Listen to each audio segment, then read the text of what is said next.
Hi, everybody. Thank you for joining me this evening in the locker room. I'm Alan Locher. Guiding Light alum John Driscoll is here to look back at his time playing Henry Coop Bradshaw. John joined Guiding Light back in September of 2004 and played the role until that fateful car crash in 2009.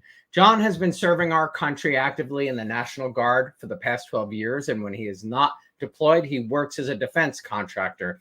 He would tell us all about his greatest role to date, that of dad to his son, Wesley. Please help me welcome my friend John Driscoll to the locker room. Hey, Johnny. Hey, Alan, how you doing? It's great to see you again. Thank you for having me. You as well, my friend. Thank you for doing this. Fans are excited to see you. Well, see half of me right now. I know the sun is kind of in an impossible spot. So, it's been a while. It'll move while we chat. Last time you were here for Cocktails with the Coopers, you announced that you were expecting your first child. How has that little guy Wesley and fatherhood changed your life? It has, honestly, it's just rocked my world. He is about to turn 4, so time has certainly passed in the blink of an eye, I might add. It's been fantastic, honestly. Everything I've done, everything that I've tried doing. He's up on the screen right now. There he is. Yeah, that's him. He's my world. He's everything. From the moment I get up, or rather he gets up, which is usually before me, to the moment that I read to him and put him down at night. He's just everything. He's always on my mind. He is the reason why I love coming home and spending time with the family. He's just everything. And I think I joined the Army to help prepare me to be a father so I could keep up with him. And I think I was an actor so that I could pretend like I still have the energy. And like I want to listen to his show for the 20th time. So I think those two careers really helped me become a father. I love that. You said he's almost 4. What is he into? Yeah, he loves trucks. He loves dinosaurs, anything in the dirt. Construction, and those are the big things. Those are the go-to things for him. But his mind is like a sponge right now, as any parent, as any sibling knows, having a younger sibling, he's just taking everything in. And he always wants to be around. He's very social. He talks to everybody, and it's one of those things. I don't know what's going to come out of his mouth, so I'm constantly on edge. But it's just absolutely fantastic. I'm so happy. He's just the light of my life. He's absolutely incredible. I love that. Tell us about your wife, Michelle. How did you two meet? We actually, so funny story. We actually went to high school together, but we didn't actually. We went to a big high school. There was something like, oh God, how many were in our? There were like 900 in our graduating class. Yep, there we go. God. So we reconnected through Facebook, through mutual friends. And we just started dating, and one thing led to another. And, when you get to a certain age, you just kind of cut to the chase and you get right to the point. You start asking the hard questions that when you're younger, you're not quite sure. Do I ask? Do I not ask? And we were just like, look, is this what we want to do? Is this, where we want to go? Do we see ourselves in alignment? How about kids? What about jobs, moving? All the really taboo topics. And we just kind of got that out of the way early. And we just realized this is what we want. So we got married March 21st of 2020, and the world shut down. So it was crazy. The world had shut that picture before that. I didn't even realize when I was looking at that date. It was basically literally, I think that Friday, the 20th, was my last day of work at my job because I was laid off. Like, it was the last day I was paid, but basically most people were home already, I think, locked in. And they were. And I think certain positions, certain jobs. And so we were contacting all the vendors, and we were like, look, what's going to happen? And so Michelle was very emotional, and she was a mess. And I was trying to console her while still trying to figure out how do we make this our best day? And so thankfully the venue was like, no, unfortunately our state, Virginia, cut it down from, you could have 50 people at a gathering down to 10. So we had to cut our list down once again. So it was just immediate family and just a couple close friends. We had the venue. We lost the after celebration. the hair and makeup person stayed on, and the photographer stayed on. And so we were able to capture some beautiful images. We were able to walk through downtown Alexandria right on the water. And because we lost the afterward celebration, so we had these amazing Mr. and Mrs. shirts on, and we went to a Mexican place and just had some like fajitas and margaritas. And we had to wait like 25 minutes, and they're like, you guys just got married. And I can't tell how many couples like shuffled us. They said, you guys go ahead. You guys go ahead. So we got in there, and they're like, yeah, we can only have 10 people in here at one time. So we were celebrating with the kitchen staff and the waiters, and there was like another 2 or 3 couples there. And that was our after party. And one of our friends was able to join us. And that was it. And so we made do. And from there, we just went on lockdown. Wow. Yeah, it was crazy. The other part about that was that with all of the appointments, because at that point, we had just recently found out that Michelle was pregnant. And so we're like, oh my gosh, the timing of all this stuff. But I didn't get a chance to go to a lot of the appointments. So I couldn't enjoy a lot of hearing the first heartbeat, seeing the pictures and stuff like that. So they wouldn't let you in the room. After. Correct. So we did birthing classes via Skype or Zoom. And it was just a weird transition, and everyone was trying to find their new normal.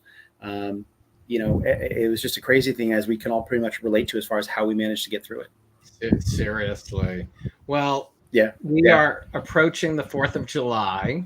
I'd like to say thank you for your service to our country. Absolutely. Do I have it right that you followed in Dad's footsteps into the National Guard? So I followed Dad's footsteps in the military. Okay. My dad was active duty, so he went to West Point and graduated class of 66. And then my uncle his brother went in afterwards, went to West Point. I took the roundabout way. So I, instead of having that clear path, I went into the arts and entertainment, and I enjoyed it. And then at some point, it just kind of clicked. There was always a deep down desire to want to do that. And so I was approaching 30, and I said, if I'm going to do this, I would want to do this for the full 20 years. But there's no way my body's going to be able to handle 20 years active duty. So I chose the National Guard so I could have a civilian career at the same time. And so I could do 20 years in both. And I would kind of end up at the same time being around 50 some years old and being like, okay, I can retire. And I figured National Guard, 1 week in a month, 2 weeks a year. How hard can it really be? I was wrong. I was wrong. You're balancing 2 careers. And so in that time, I've deployed twice. I went from being enlisted to commissioned as a warrant officer. I've served with some wonderful leaders. I've led troops, and it's been an absolute joy and privilege to do this and to serve in my own way. The people that trained me had far more experience in certain areas than I did, and I have nothing but great respect for them. And it's just been a privilege to be able to put on the uniform. For me, it just fulfilled something that as I got older, realized was missing. And funny enough, I felt it even more when I took on the role for Young and the Restless. And the character was a military character. And in doing research for that and deep dives into that, that kind of aided into it. So when the timing lined up, I was like, you know what? Okay, if I'm going to do it, this is the time to do it. And are they the ones you asked to leave so that you could come? Because I thought it was mutual. Yeah, no, it was mutual. So my character was a recurring character. My character, I went to a recurring character, and then my character was going to go ahead and go on assignment for a little bit. And so I talked to the producers and I said, look, I want to do some things. Do I have time? And they said, yeah, if you need some time, go ahead and do what you need to do. And so I just took off, and I came back to Virginia, and within about 3 months of leaving, I had taken the proper tests and I had signed my contract to join the military. Actually, that picture that you just showed was during my first re-enlistment. After my first contract was up, I was actually deployed, and I was overseas. And usually when you have a re-up ceremony, they say, well, what do you want to do? And as long as it's not something that's completely far-fetched, I said, I'd love to go on a Black Hawk ride. And so they said, sure, we can do that. So I had some buddies set things up. And so that picture was taken. We were just about ready to take off. And so I got a chance to fly through the desert and over some of the bodies of water, and got a chance to experience that. So it was just an awesome, awe-inspiring moment. So what has it meant to you to serve our country? It is, it means a lot. for a lot of different reasons. Some are very obvious to anyone that serves. Some is very personal. So forgive me if I get a little emotional here.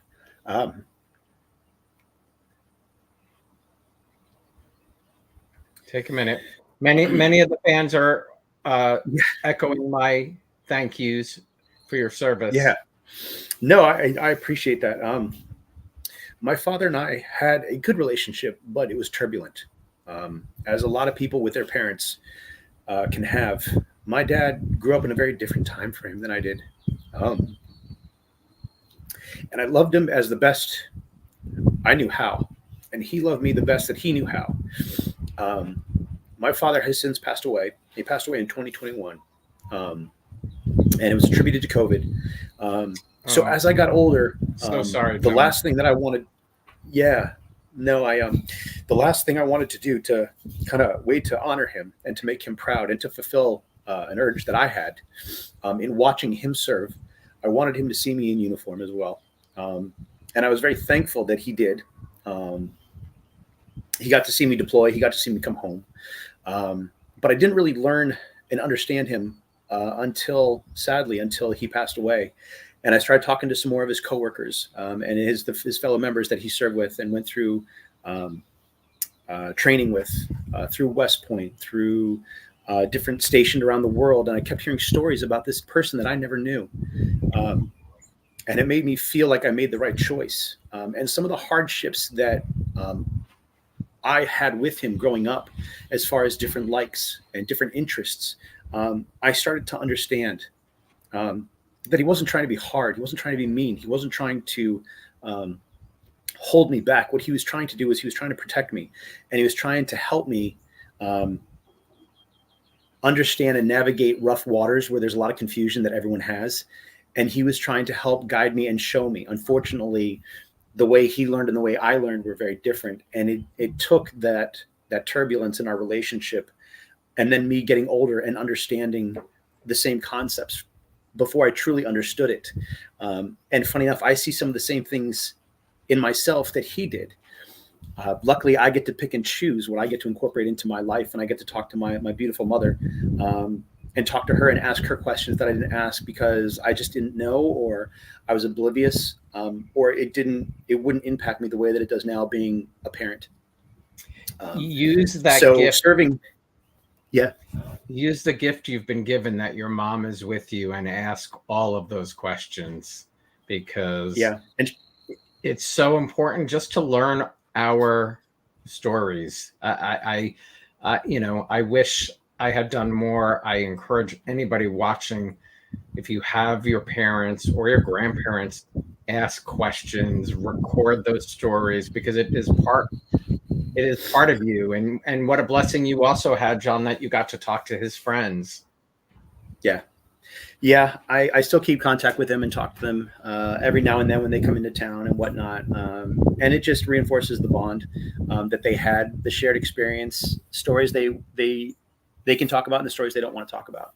And it's an understanding. And let me know, let me tell you, my mom still lets it be known that she is very much here and that I very much need to check in with her. She did today on Facebook, for sure. She laid the smack down. She's like, I don't care how old you are, what you did. She's like, I am your mother, and you will call me. She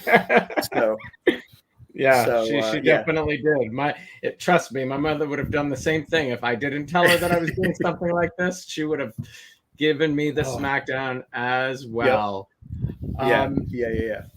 So you started modeling first, and then made your transition into acting. Where did the love of the arts begin?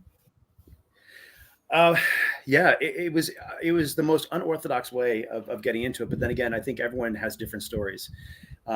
So I grew up in a very, I love to describe it as like the Von Trapp family. My dad was very much into music. My mom, not so much. She appreciated it, but she didn't sing or play instruments or whatnot. And so my dad, he sang. I'd like to interrupt for 1 second. Go ahead. Yo, please. Dwayne Prather says, it's been a pleasure to have served with you, brother, and watching the amazing soldier you have become. Your leadership has been amazing since the first day you walked into my office. Let me tell you real quickly, not to deviate here, Yeah, but go Dwayne ahead. Prather, I had to do a lot. I had to do a lot of push-ups for that man right there. So he was part of my introduction to the military. And since the moment I came into his office, or I was marched into his office, however we want to look at it, no, he was a great mentor, and he helped set me up for success on this journey. He was amazing, has a beautiful family, and I was honored to start my career off. A lot of people have bad experiences. Oh, I was lied to, I was misled, or one thing or another. Again, I feel like my career has been right place, right time, right people, and he was definitely one of the right people that helped to guide me. There was another Sergeant Isbell, who he worked with, who was another one of those great mentors that had been through a lot, and they helped kind of navigate the waters with me to set me up for success. So that's awesome. Thank you so much. You're welcome. So continue on the arts. Yeah. So my dad was the really artsy person, and so I just kind of embraced music. And so in high school, music, I did music, and then I was also playing sports, and then I went to college for music. I ended up going for opera, and I really appreciated it. But at the same time, being young and in my early 20s, I didn't put as much time as I probably should have, and so I kind of moved away from studying music, but I didn't lose the appreciation for it. At the same time, I started working at a mall, and I got scouted out as a model very early. And I started doing stuff in the local area. So a lot of TV productions and movies would come in here. The WB came in here quite a few times to kind of help fill the gaps during extras and maybe day players and things like that. And so my agency pushed me as an actor. And so I got a speaking role, and I started working. My first speaking role was actually opposite Kate Bosworth.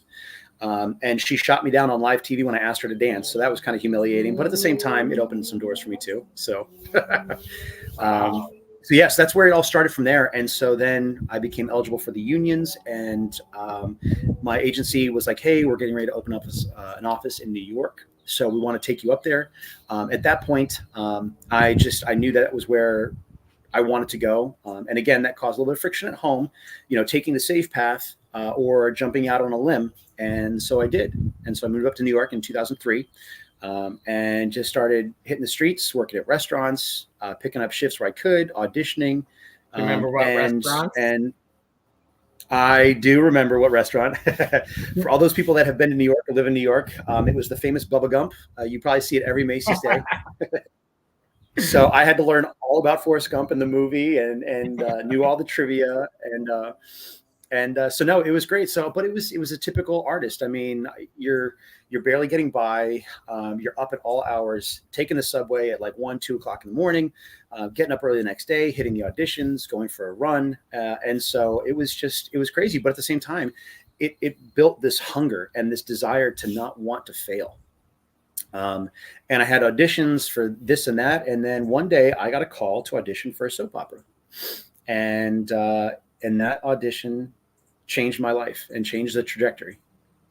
Do you, who was the casting director when you came in? Was it Rob?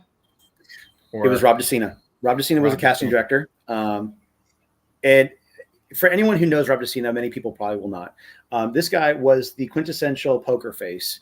So he had the audition. I did the sides. And for those that watch the show, it was actually for the Jonathan character.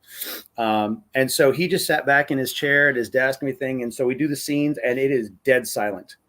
And as an actor, that's what scares you the most. After an audition, you're like, oh my God, either he's blown away or he's about to kick me out of his office. And so he just looked at me and he's like, we're going to keep that. Can you come back and do that again? And so I said, at that point, I was like, yeah, dude, I'll do it again. You want me to do it 10 times? I'll do it 10 times. That's fine. And so then he brought me in to meet the producers, and I got a chance to meet Ellen. Wheeler was the producer at that time, and the other producers as well. and sat down and did it again. And it was very relaxed. And that's what I remember. Once I got past that first audition, it was very relaxed. Went in, it was like an office setting. It was very calm and which is great. But at the same time, it was more of an amped up scene. So all of a sudden I'm walking into like this Zen palace and I need to be full of angst and anger. And I'm like, oh my God, what am I going to do right now? And so anyways, yeah, it went well. And then she said, can you come in for a screen test? And I went back for a screen test. I think I auditioned like 3 or 4 times. Who did you screen before test? I got the phone call. I got a chance to screen test with the amazing Miss Kim Zimmer. So for that character. Oh, because it was Jonathan initially. It was for the Jonathan. Yeah, it was for the Jonathan wow, character. I don't think I remembered that. Wow, that's incredible. Yeah, that was a two slotted audition. Did you know who Kim Zimmer was? Like, were you like, did you know enough to be scared? I knew she was daytime royalty, especially for that show. And believe me, my family let me know. They're like, "Oh my God, you're auditioning with Kim Zimmer." I'm like, "Yeah." And they were like, "Get her autograph." I'm like, "Mom, you have no idea how unprofessional and uncool that's going to be." I was like, "I am not going to do that." Was your mom a Guiding Light fan? She knew about it. She was working, and so she would catch it every once in a while. When she was a little girl, it would be on every once in a while. And then as obviously she got older, and then the different characters came in, she knew who Kim Zimmer was through friends and watching the shows and stuff like that. And so she just knew. She was like, "Look, she's a heavy hitter. She knows her stuff." She's like, "Go in and bring your A game." And so I said, "Okay," and I did. And I brought my A game, but it just wasn't my A game for the Jonathan character. It was for a new character that they decided to reprise. So they got 2 actors with 1 casting, is what I found out. So again, right place, right time. That really is incredible. I mean, you were, if I'm not mistaken, you were 23, 24 when you got Guiding Light? I was 22, turning 23, and about to fall off my parents' insurance, and I needed to get a job quick. So, I mean, the timing couldn't have been better. Not only, first of all, I mean, you weren't in New York long. You didn't struggle really long there. But what was it like being on your own in the Big Apple, coming from where you did, landing a show like that, at 22? How did that feel? I didn't. It's weird because I didn't grow up in the arts, so I didn't study it and as much as I should have. I had a natural appreciation for it, and I tapped into something full of emotions, and that I did have. I had a lot of emotions. I just needed the guidance, and that's why I always am so thankful that Guiding Light took a chance on me, because I was very raw and very new. I'd done stage before locally and whatnot, but I hadn't really done daytime. So they're like, you need to take all of this, this huge stage performance, and you need to put it into this small little screen. So that way, you can, emote the same thing, but you're not blowing people away because the camera's right on you. So it was a great learning ground for me. And it was a great training. And I had some wonderful actors, some heavy hitter actors that did both theater, and they would do daytime, and they would do movies, and they would do primetime. And so being in New York, it was a very short period of time, but for anyone who's been in New York, you don't have to be in New York very long to feel like you're getting spun. And to feel like you're getting walked on or walked over. And especially when you go to auditions and you constantly keep hearing no, really good, but not yet, or you're just not the right type. And it's hard because, it's so subjective. So what one says, the other one's not. So it can be very conflicting. And, months is one thing, but to do this for years and to hammer at that craft, emotionally, it can be very trying. But like I said, I was very lucky to be there at the right time. And then eventually, as I got into it, I realized just how incredible it was, because I was seeing the opportunities that this provided, being on a show, being able to hone my craft, being able to take classes, being able to pay rent, being able to go out and actually have, dinner and drinks, and then going to the awards and meeting the fans. That was the big part. We see what's right in front of us, but we don't see the repercussions and the ripple effects of how these characters reverberate or emulate emotions, feelings, situations that someone has gone through. And here we are playing make believe and recreating that situation, and there are people that are truly experiencing that. And that was another 100%. One of those fans and friends, Candace Mack, says hello, and I'm so proud of you. But, you know, and it was interesting you said about, you know, you bringing your emotions, and it is so interesting that you went up for the Jonathan role, but you really, knowing who John Driscoll is a Cooper, you know, like you and those emotions and that love of family is what you fell into by landing the role of 100%. Coop. Yeah, it you know, God works in those mysterious ways of just putting you in the right path. When you walked through that door for the first time, did somebody sort of help guide you? Frank, Justin, somebody? Frank, basically, he told me everything not to do. Well, actually, no, I take that back. He told me he was one of those guys that he loved to joke. He was telling me, hey, you should go say this to that person. And then Justin would be like, don't say that. Don't do that. And so Frank would love to see but that was Frank. That was his character. So I can't tell if that was Frank or, you know, a little bit of character, a little bit of both, and everything like that. But at the end of the scene, he would be like, I love you, brother. And he would call me brother. And that's what made it sit even better, and made me feel like it was a home away from home, and a family away from a family. And Beth Ellers was just like the sarcastic, you know, just, you know, she's 100 miles an hour this way, then 100 miles an hour this way, but then she tells you that she loves you, and then, you know, and the characters and stuff like that. And it really was a family dynamic. And I was like, you know what, I can relate to this. I can do this. And the Jonathan character, honestly, they hit a gold mine when they hired very talented Tom Pelfrey. They certainly did. Did you? Were there nerves of working with any of the Coopers? Like, did anything, you know, scare you in those early days? Justin initially. Beth and Frank, and Mandy Bruno, who played Marina, they were the fun, you know, playful, you know, sometimes emotional family members, and those were the ones that I could empathize with. And I was like, I could see my sister, I could see my cousins, I could see my brother in those characters. But Justin, he was a different kind of intensity. You know, he would go to work and he would leave. So there really wasn't a whole lot of interaction other than the scenes. And so when he gets in there, he could just turn it on.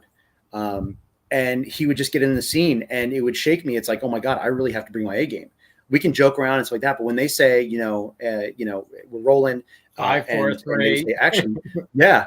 And that's silent 2 and 1. And I'm just like, holy crap, I gotta get my stuff together.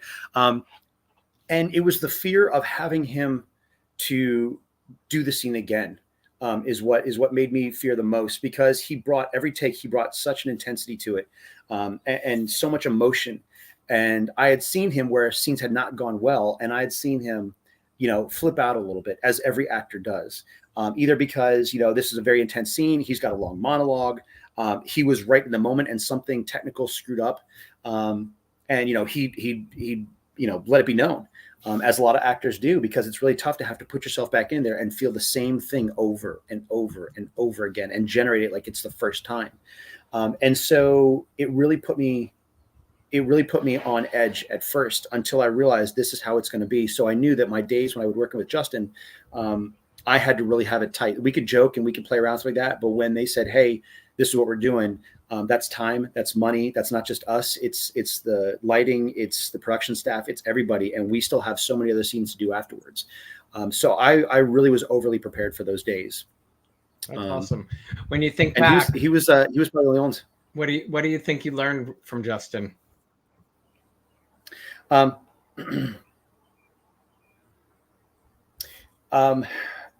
him specifically, the art of staying guarded, but also being able to open up. So he went and did his work, and then he would leave, and then it was okay to not necessarily have to be at everything or do everything. Mm-hmm. You didn't have to please everybody. You just had to be good at what you did, and that's okay, and that's good, because at the end of the day, you're playing a character. I love that lesson. He was. Yeah, that's a great lesson. Yeah, he was. And the thing is, I will say this though,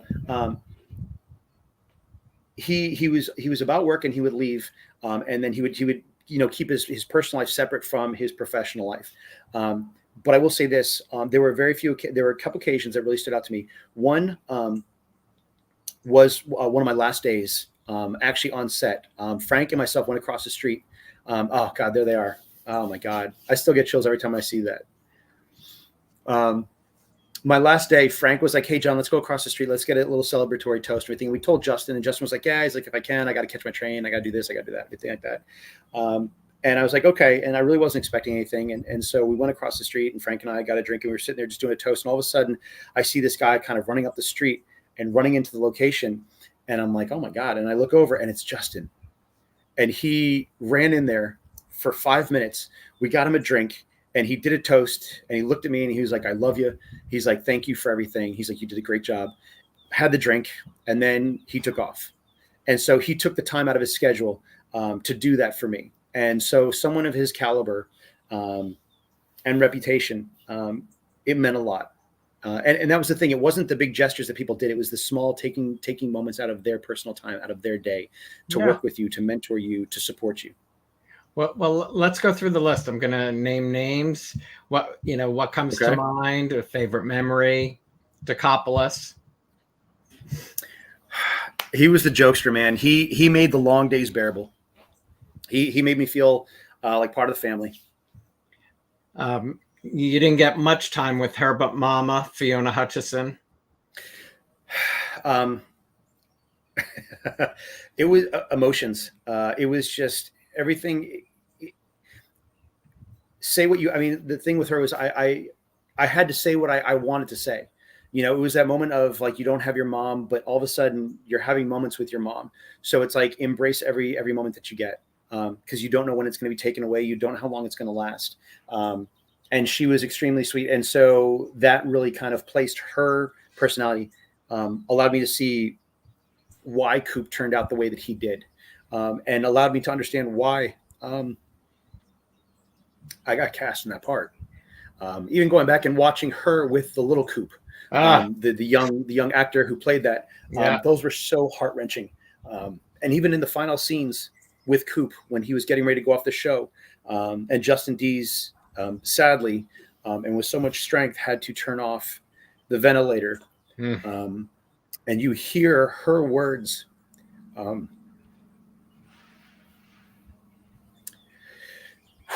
Man, it's like I'm hearing it. Yeah, it's like I'm hearing it again. And being a parent yourself now, it's thinking it's tough. Yeah, absolutely. Yeah, so just hearing her words, it just really kind of hit home. And it was, you talk about certain like movie magic or TV magic. I mean, those scenes, those last couple of days, and the way that the editing team pieced it together, and the way that the lighting and the sound, they just really hit home with that. And it was probably one of the most, for me personally, it was the most respectable, honored way to send this character off that people loved. And I was very thankful that the show did that for this character, and also for the fans to enjoy. They certainly loved Coop and didn't want to see him go. And so it was done. And it's almost the same with Fiona. People didn't want to see Jenna, and that was so heartbreaking when she died. Beth Ellers. Beth Ellers, she is just, honestly, she's like that sister that you could tell anything to. Like, she's lived it. She's been through it. She could talk you through it. She was just, no judgments. You just go and you talk to her, and you're like, "Hey, can I talk to you about something?" And she's like, "Yeah, what's up?" And she would just talk to you straight. She wouldn't try to sugarcoat everything. So, you always knew where you stood with her. And you just really appreciated that honesty. And, she would give guidance, but she wouldn't like overstep her bounds. If you wanted to know, she would tell you. If you didn't want to know.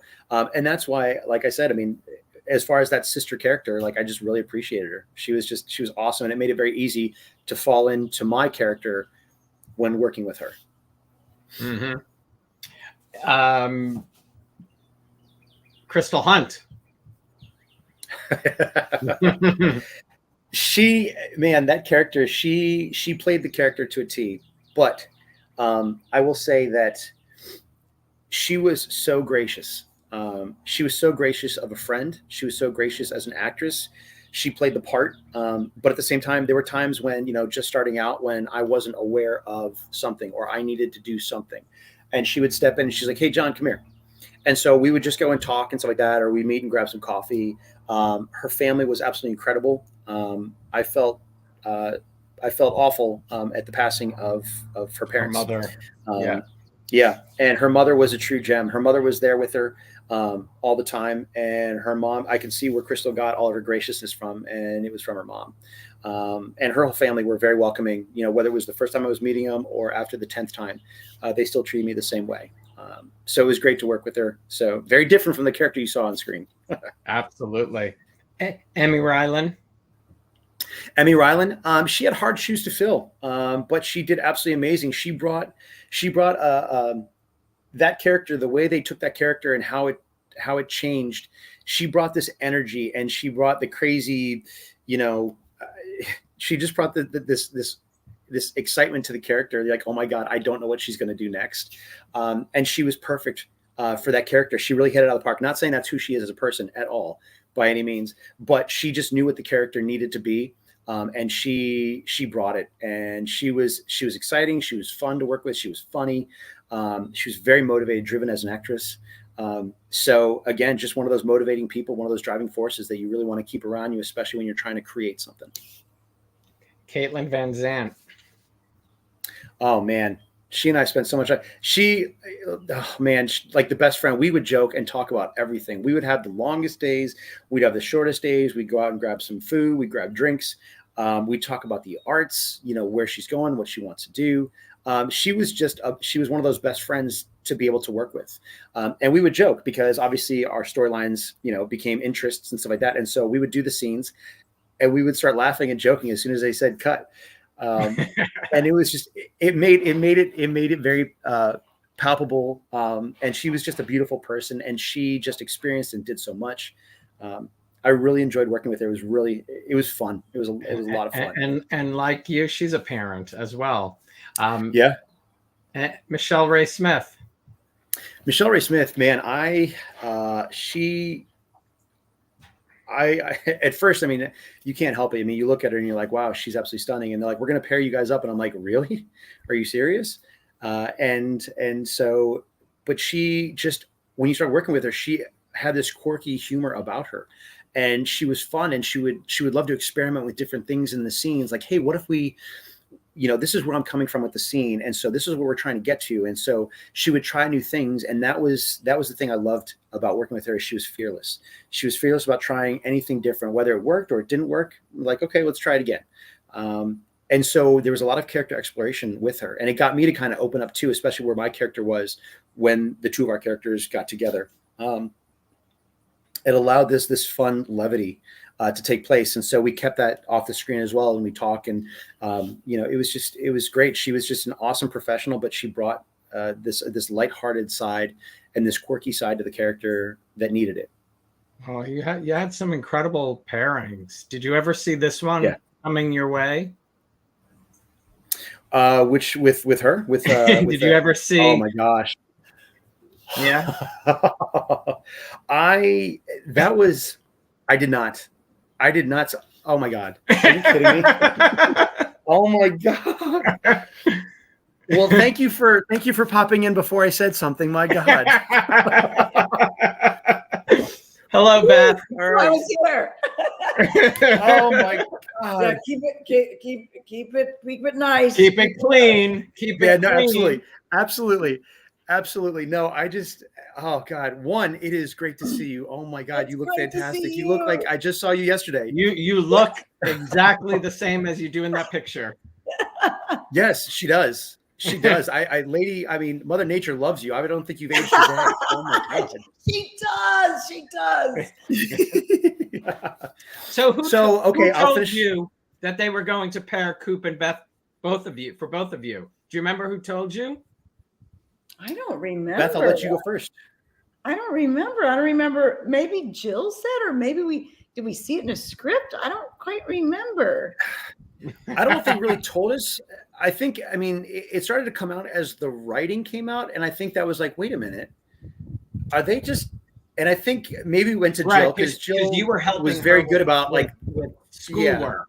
You were helping her with the yes, schoolwork, law school or yes, something. You know what? I'm yep, remembering something now. I'm remembering that Jill told me, I don't know if this was before or after, but that they were in a writer's meeting and Lucky Gold, I think it was, said at the time, I don't think it was head writer at the time, but he was still there. And he said, one of us, whether it was you or I think it was you, that Coop, we see Coop in bed, he turns over, and then we see the other person turn over, and it's Beth. and everybody went, what? That is how it happened, wasn't it?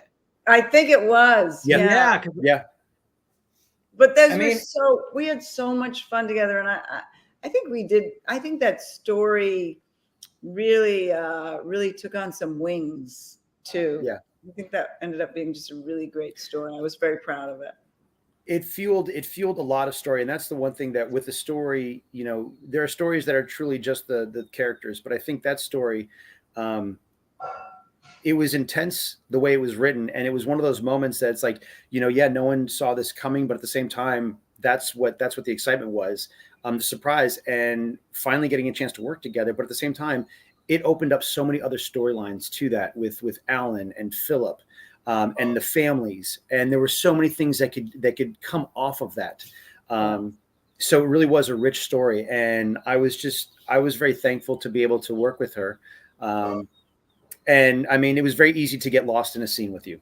I will say that you took the words off the page and you really kind of gave them, you know, a body, and you gave them legs, and you gave them emotion, and you gave them heart. And it just made it very easy to fall into the words and just, instead of trying to recite something, just honestly feel something and be able to just put it out there. And so again, I was just very lucky to be able to be paired with you. Well, thank you. I feel the same. I mean, I felt like, and maybe it has to do with the fact that our first scenes together ever, I'm in my underwear. So it's like develop some trust. Yeah. It was easy to feel some stuff with her. So, you know, but could really get into the scene with that one. Yeah. I will say trust, I think, between us. It was, right? and that was needed. That was really needed to be able to do that, to know like this is what they want, this is what they're going for, and to take it to that point, and then let the audience, you know, yada yada yada, you know, after that. Really so great too. I remember like the angst that was also underneath it all. I mean, I think they wrote it well, and I think you played it really well, because there was also this whole like your character's difficulty with this situation was, you know, because you wanted more, and I wanted to give you more, but I couldn't give you more emotionally, or and it was just, I just think it was all I felt like it was just very well done. And it's such a, you know, also it has to do with, sometimes you click with someone, you know, and you feel completely comfortable, you trust them, and I kind of think that's when the work starts to sing. And I feel like that about our stuff. I felt like it was, I think fans loved it. Yeah. And it was heartbreaking. It was heartbreaking. Oh my God. Philip pulled him out of the car. It was Here's and that was oh my God. That was so awful. It was here's tough. Your little memorial wall. Yeah. This was at the funeral. Crazy. It was really emotional stuff. Candace actually said it. She might be right. It was something that Alan did. Coop and Beth had memory loss from a formula that Alan made, and that sort of rings a bell, but I don't. Diabolical. Remember that? Do you remember that? What? I'm trying to remember that. I just remember Alan, maybe in his scheming. Yeah, well, he was always scheming. Well, yeah, okay, yeah. It's like, yeah, okay. But he but no, I remember. realized. I mean, actually, the scenes that I before whatever, your demise, however, whatever Alan had to do with that. Before that, actually, the scenes I submitted for my Emmy nomination were scenes that were about you, and it was I remember that it was incredibly loaded because I in the scene I'm talking about our relationship and how much better it was with you than it was with him and all of this stuff, and it was just really loaded, everything with it. Yeah, and that's the thing. It was very real. It was situations that people experience, and I think it made it raw and it made it hard, and it was Alan finding out and putting you in a very precarious situation. If you continue, then da da da da da da. Yes. And then it was you trying to pull away to save me, and then it was the Lizzie character telling me, "Hey, stop ripping my family apart. That's not cool." And then it's my dad pulling me aside saying, "Hey, whatever you're doing, this needs to stop. Think of the family." But at the same time, he's like, "I understand you love her." So it's almost like the hopeless romantic going after what he wants, but for fear of what it's going to do. And that's why the story was so rich. I was just going to say, it's so guiding light because it had prongs and it involved everybody, both sides, the Cooper family and the Spalding family. And I think we were both fulfilling for our characters were fulfilling for one another, something that was lacking in our lives. And the interesting thing about these characters, although you could look at it in the story and go, oh, it was this physical thing between these two, it actually, because of the way they started it, it was an intellectual thing and it's based, I think, very much an emotional thing, just got expressed through the sexual relationship between them. Beth, did you see this little guy? I was like, I didn't know he was a parent. I didn't know. Oh my gosh. Yeah. Yes. Yeah, I think he is going to be 4 in a couple weeks. So yeah, he's gonna be 4 years old. That picture was actually, I was deployed at that point. And so Mom would send me pictures of him. And so that was at the Christmas tree right near we were. And so she would send me pictures and, I would do, Christmas from, out in the desert. And so I would Skype with them and FaceTime with him and stuff like that. And so it was tough coming home because he didn't even recognize me. He didn't know who I was. Yeah. And so when I came home, he kind of shied away from me and it was really tough. And so there was a lot of growing, not to change the mood here. But it was tough because, I'm in a situation where I just have to say one thing and I've got my troops are going to go ahead and do it. And then I come home to a family that has learned to live without me. And my son doesn't even know who I am. So I'm so accustomed to saying what I want one time and it gets taken care of and I come home. And so I had to step away and I had to relearn how to be a member of my family. And just looking at him, it hurt so much to know that he did not want me to hold him. And it hurt a lot and I had to relearn. And so thankfully, my wife was my rock and she really helped me to meditate. She helped through yoga, something I never thought I'd ever do. And I actually am pretty good at it. But she helped guide me through my journey and find a practice that was a workout, but also it was a mental outlet for this to just accept what's going on and have to relearn. And so he's 4 and now he starts doing yoga as well now. So he'll go and he'll do his little poses and he's got child's pose down and he'll do fetal pose and he'll do upward facing dog and downward facing dog. And John, I want to say thank you for sharing that because you are definitely not alone in what you experience because other service members must go through without a doubt the same exact thing that you just described. And that is why, it is a little thing for us to say thank you, but thank you for what you do because you gave up a lot, for your service and that, I have he will be very proud of you. I'm sure he is now, but as he grows up. Really will. I'm going to say too that not only servicemen can relate to that, even working parents can relate to that. I mean, not maybe at the same level, but when at around 2, children go through their separation anxiety, and during that time, I was working a lot on guiding light, and I was not who Luke wanted. He wanted daddy, and I'm trying to. Daddy's in the shower and he's screaming because of that separation anxiety, and I want to hold him, and he's screaming because I wasn't home, that I was working all the time. And I totally know from that, it ripped my heart out. It was terrible. It was terrible. And imagine sometimes in a 2-parent working household, the kid being with somebody else. Yeah. I mean, fortunately, in our case, he was with Peter, but it was still, he didn't want me.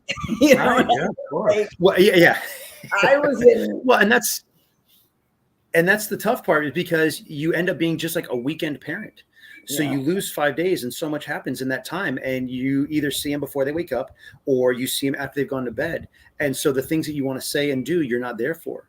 And so, I mean, it's traumatizing no matter what your position. Anytime you are away from your child, doesn't matter what it is. It's tough, and it's heartbreaking, and it's emotional, and you just wish they would understand, but they don't. Yeah. Well, especially at that age. Beth, and your son just finished his first year. Am I correct, or second? First year at Fordham. Yeah. So, and he was, Luke was 3 years old when I think, or maybe he wasn't quite 3 at the last time that you saw him, John. So so a lot of years at Bridge. Yeah, a few years. Yeah, exactly. Yeah. So it's very bizarre. Congratulations. You're going, wait a minute, this little tiny being is now looks like anyhow a grown man. How is this possible? Exactly. But you still see him as that little kid too, but you just have to mind their space, and I'm learning that now. Yeah, I mean, I will say, you're in the yummy years, what I call the yummy years, for 3, 4, 5. Oh my gosh, it's all so great. There are the teenage years too. Oh, yes. Believe me, I could take all the notes if you have any to give. So I'm a sponge at this point. I mean, listen, it's great because they have to leave the nest, and they have to flap their own wings. But it's both hard for you as a parent because you're having to release them, and this is part of what they've got to do. They've got to be their own person separate from you, but they push you away a lot. It's really painful. Yeah. Let me do it. I can do it. You're independent. And I'm like, dude, you're 4. There's no way you're gonna be able to do that. Oh my God, it's so adorable. I'm like, that's 60 pounds. You weigh 30 pounds. There's no way. Okay, you want to figure it out? We'll kind of figure out. And it's like, obviously I'm there to help him, but at the same time, it's kind of like, these are the formative learning years, and you're kind of like, okay, and you celebrate his accomplishments, and you're there to support, the things that he doesn't accomplish yet. And you teach him patience, and you teach him how to deal with anxiety. And my wife does this wonderful thing. Whenever he throws a tantrum, he stomps around. He's like, I'm so mad. And she does this breathing exercise with him. And even though it seems so simple, how many people do you see as an adult that you're like, dude, you just need to do some breathing exercises. You just need to calm down. But these are the lessons that you want to teach. And I think that's true too. I think sometimes, whether they're young or whether they're a teenager, you just got to say things. Because eventually that mind soup that it's going into, it is in there, even at those times when you're a teenager where you think, well, they're not listening to me. It is going in there. So that will also come back, those breathing exercises, knowing, when he desperately needs it, yes, it'll come back without without a thought. Like, right, you'll just it'll be like second nature because you instilled it in him, you and Michelle. I just pray that it sticks. That's all I pray. Beth, thank you so much for stopping by. You. Oh, John, it's so good to see you. Oh my gosh, it was so fun working with you. I wish we could do it all over again. I know. The pleasure was all mine. I learned so much, and honestly, it was the best exit storyline, even though it came to my demise. My character dating your character, man. I didn't regret it. No regrets. Me neither. And of course, the show wasn't on that much longer after you left. Well, there's that too. Yeah. you got out before the bad news came. Yeah. It must have been it literally must have been the month before, right? Yeah, it was basically like February or March, right? Yeah. Because we got the news on April 1st, so it was April Fool's Day. So you must have left around March, right? Or I was actually, so my last day, here's a little trivia real quick. My last day shooting was supposed to be in January of 2009. I had a plane ticket to leave that day to go meet up with my folks over in Europe. I was going to go see my sister. She was studying abroad. And so my flight was actually the one that went in the Hudson. I had a ticket on that, and they asked me, they said, "Hey, John, we need one more day and we have to do an exterior shoot. Can you give us one more day?" And so my mom worked for the airlines. And so it wasn't a problem for me to switch my ticket. It wasn't going to cost anything. It was just time. And I was like, okay, whatever. And so, I said, we'll just push it by a day. And so I still have the flight reservation. I still have the ticket of the flight. And I looked at the news while I was at the studio, and I saw the airplane going to Hudson. It said, "Oh my God, John! January 15th, 2009." Yes, I was driving back from PPAC. Yeah, I got from shooting probably. Yes, because I got stuck in traffic coming back. Wow. Yeah. Yep. So I said it was going from LaGuardia to Charlotte, and it was like a 3:00 flight. And I was like, yeah, just give me like a mid-afternoon flight. I'll be fine. And that was the flight that she got me. And so I had to call back and say, hey, I've got to switch my flight to another day. And wow. So just one of those situations that, someone was watching out for me. Seriously. So anyways, Beth, thank you so much. Thank you for taking the time out of your day. This was such a wonderful surprise. It was great seeing you. Thank you, Alan, as well. Of course, Beth. We'll talk soon. All right. Take care. How to do it, Johnny? How to do it? Oh my God! You know what? This was going too smoothly. I was like, "There's got to be some sort of twist coming," and I was not. I was like, "Hey, this is good. This is fine." I need to ask about Chance. So many fans loved your performance as Chance Chancellor. Trisha Cast as your mom, working with Jess Walton. What do you remember about your time in Genoa City? I felt like a little fish in a big pond when I got out to LA. It was a very different environment altogether. However, there were personalities that I recognized from my time at Guiding Light. Jess Walton being one of them, Jeannie Cooper being one of them, Trisha Cass being one of them, working with Philip. There were certain personalities that I just felt really at home with, that I could really, engage with. Jeannie Cooper, I knew that I was being welcomed to the show when I was there was a family scene that was taking place, and she was sitting in her matriarchal chair that was so stereotypical of her. And we're sitting there, and the camera's rolling, and all of a sudden I feel my butt get pinched, and my eyes like lit up or anything like that. And I kind of shifted to the other leg, and I just casually looked down at everything, and she's just got this grin on her face. And so I don't say anything of it. And we finish up the scene, and I go over to Jess Walton. I'm like, Jess, I think she just pinched my butt. And she looked at me and she's like, don't be so surprised. That just means she likes you. And I'm like, okay, well, I guess I'm glad that. But it was funny stuff like that. And then talking to Jess, like, she always, if I needed to talk to her, she would always open up her dressing room. She's like, yeah, come on in. And we would just sit and we would talk, or we go over the scenes. The Philip character who played my father, getting a chance to talk to him and getting his perspective, and even as a person, just learning his life. It was like a lesson in humanity of people just coming from different situations, what brought them to this moment, with this character in Los Angeles at this time. Working with Trisha, I mean, she really rooted that character and allowed him to, very much like the Fiona Hutchins character, very much, you know, allowed me to kind of root the character in family. And I really enjoyed working with her a lot. And I wasn't quite sure where the character was supposed to go because of the background of the character. He was supposed to have been deployed. He was supposed to have come back. He was a military police officer. So at that point, a lot of my research, I was like, there's a lot of things going on right now. And so I would talk to him and ask the writers, like, hey, are we doing this? Are we doing this? And they didn't necessarily want to go down because they didn't want to have to choose. It was just easier to kind of ride the center. And I understood that later. It opened up a lot. And so my character was just like, well, he's going to be kind of this straight edge character, you know, with a little bit of insight here and there until they allow him to kind of spread his wings a little bit more. And so it was a great role. And again, I felt it personally coming from a military family. So it allowed me to talk to my dad to kind of get some insights as far as like, what does this character do? You know, what would his responsibilities be? How would he talk to people? What was it like coming home?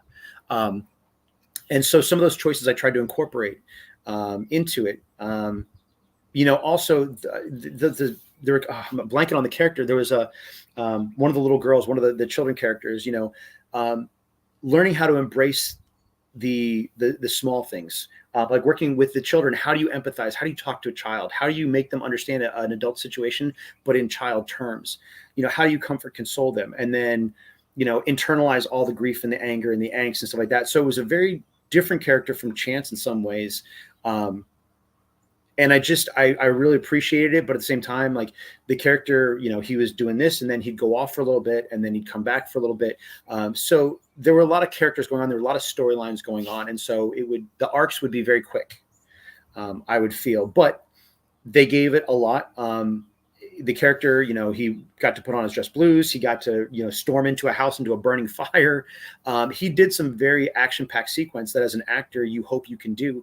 And then he also had a lot of rich emotional scenes as well. So I felt for, you know, my time on YNR, though it was quicker than on Guiding Light, it also allowed me to really do some great things and kind of experiment as an actor.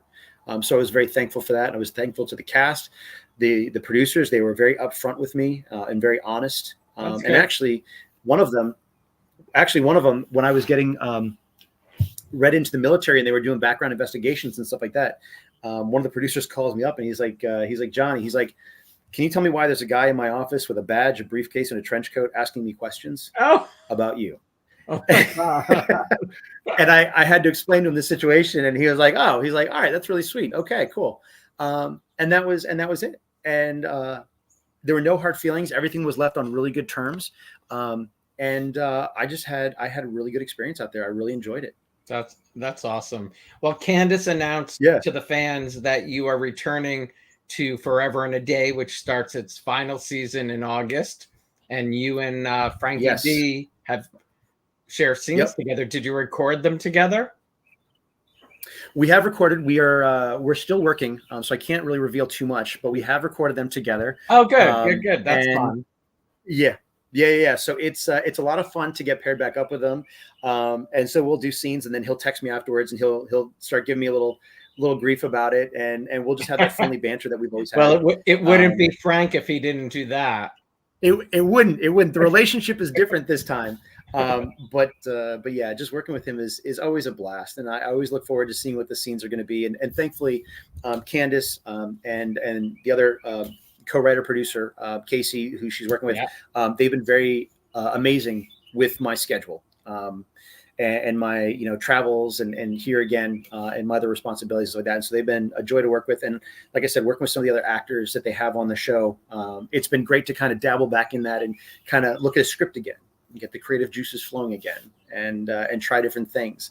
And they've been very easy on me. So they haven't been too hard. So I'm very thankful for that. Thank you, Candace. Do you think you would ever dabble back in it? Even if it was even local theater down where you are? I've thought about that. I've really thought about that a lot. And I think that, yes, I would. Short answer, yes, I would. I know that my life and my living is based off of something different. And so now I can really look at it instead of it being this is my bread and butter, this is my income, this is my life, I can look at it and say, this is what I enjoy doing. Right. And I can look at it more like and have a hobby. different appreciation. Yeah. And be able to view it for what it is, pure enjoyment versus, being too hard on myself because I didn't get it right. I could just say, well, I've got a lot more life experiences. I can look at it differently. The way I look at a script before versus the way I look at a script now are going to be very different. And I can appreciate it more, and I've got more experiences to pull from. So, I'd say the drive and that you definitely do, Johnny. You have a lot more life experience than you did back in the day. Before I let you go, Brandy will break my legs if I don't tell you she says hello. Oh, yep. Hello, Brandy. It's good to hear from you. So thank you so much. Shanna and her mom say hello as well. Yep. Oh God, it's great to hear from them. Big shout out to them, and thank you for all the support and continued talks over the years. Like I said, it was working on those shows was truly a blessing. They have some of the best fans, the best friends, and the best support system. And like I said, I was truly lucky for the roles and the jobs that I got a chance to be part of. I got to meet some amazing people, both on screen and off screen. So again, those are friendships and relationships that I will take with me. So I'm truly blessed for that. And I appreciate you reaching out to me.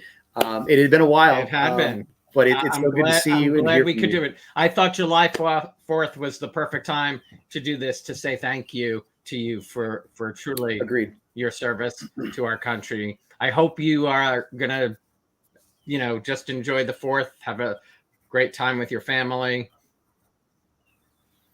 Yes, I plan to. My son loves fireworks. So we're going to go ahead and get ready for that. And then we'll have some fireworks of our own.